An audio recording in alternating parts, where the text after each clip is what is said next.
Young lovers for love, I'd not have you despair, but unto my frolicsome song lend an ear. At Oxford there lived two lords of great fame. One had a fair daughter, sweet Susan by name. The other lord, he had a steward, we hear, was deeply in love with this lady fair. But yet for to court her he dared not pretend, for fear of the anger of her noble friends. So great was his love, he could not take rest, for love and fear struggling both in his breast. At last in distraction a letter he writes, and defiantly sends it to his lady bride, saying, "Pardon, fair lady, I humbly pray, but pity a lover that long wishing lay. I am a lord steward, so mean in degree, I'd die for thy sake, charming creature," said he. The lady returned the scornful reply, "You impudent fellow, I do not think I, who am a lady, my father's own heir, would wed a lord steward, I pray now forbear." As soon as the steward her answer received, his heart was oppressed and his spirits were grieved. So pensive he grew that within a short time his place to another was forced to resign. He being invited one day to a feast, a frolicsome doctor was one of the guests. He quickly perceived the steward was in love, so he called him aside and went to a grove. "Kind sir," says the doctor, "take it not amiss, for I perceive your distemper is this, that you are in love with a young lady fair. I'd have you discover it now if you are. I've a medicine will quickly cure that disease." The steward he smiled and seemed very well pleased, saying, "That's my distemper, if you can me cure, I've 50 bright guineas for you will procure. But she is so much, sir, beyond my degree, for such a noble lord's daughter is she." "Now he," says the doctor, "my wife doesn't know, if you'll be ruled by me then we'll order it so. I know of a chambermaid, she is in need, she's sent for my wife to help her with speed. You shall dress yourself full in female attire, my wife for a chambermaid soon shall you hire." "But what must I do, sir?" the steward he said, "I don't understand, sir, the work of a maid." "Your work will be little," the doctor did say, "it's only to dress as this young lady gay. Now my wife shall not know, but you are a maid, so you shall be dressed as she sees you," he said. He liked of the frolic, all things did prepare, and he did appear like a female so fair. The doctor he goes to his wife, then he said, "My dear, such a lady asked you for a maid. Where I dined today, a brisk maid did I see. Take her to your lady, my dear, instantly."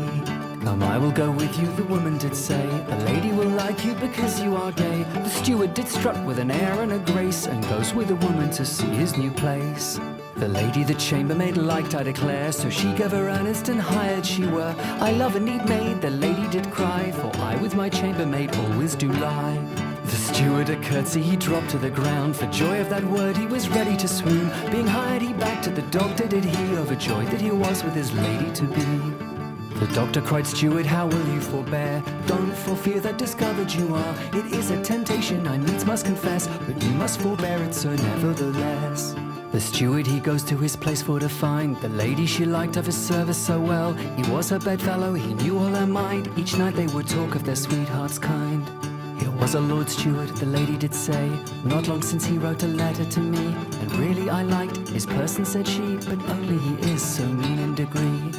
One night as they both were laid down in their bed, the chambermaid unto the lady she said, "Madam, this day I the steward did see, of which you did speak t'other night unto me."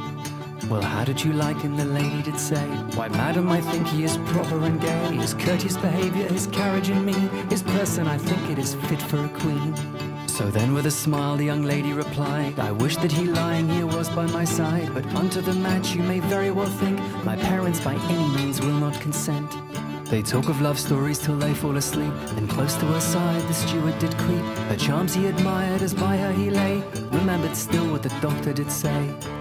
One day he to the young doctor did go, saying, "Doctor, I very impatient do grow. Do strive to finish the frolic," he said, "or else I discovered shall be, I'm afraid."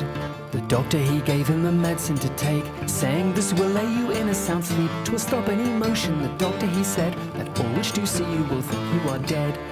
Then soon they'll discover that you are a man, and when from your sleep you recover again, for fear that the lady exposed it should be, her parents will instantly give her to thee." Then home to his lady he instantly goes, and first took the medicine and fell in a doze. The lady awakening in dead of night began to be in a desperate fright. She pulled him and hauled him, but thinking him dead, like one in distraction she jumped out of bed, and unto her mother she runs in a fright, saying, "Mother, the chambermaid's dead by my side." The servants they ran up the stairs with all speed, some ran for the doctor, the maid for to bleed. "It is but a folly to bleed her," he said, "for really to tell you the truth she is dead."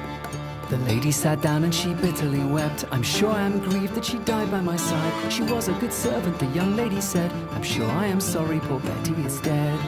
To lay out the corpse the maids did prepare. Had you seen how they at one another did stare? If I'm not mistaken then, said pretty Nan, I think that our chambermaids turned to a man.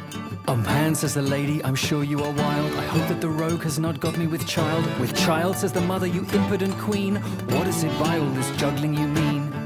Dear mother, I hope you will not me blame. I'm sure that I nothing did know of the same. 'Twas the doctor's wife that brought him to me. Therefore let us send for her hastily.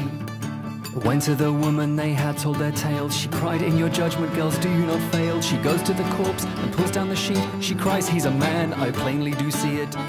But as they were in the midst of their fright, he waked from his sleep and started upright. They took to their heels and downstairs they did fly. The old lord, he arose when he heard the outcry.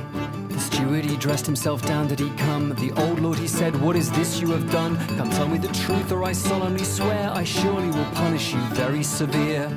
Down on his knees and the truth did relate. The lord, he did laugh till his sides they did ache. He liked the frolic so well as we hear. He willingly gave him his daughter so dear.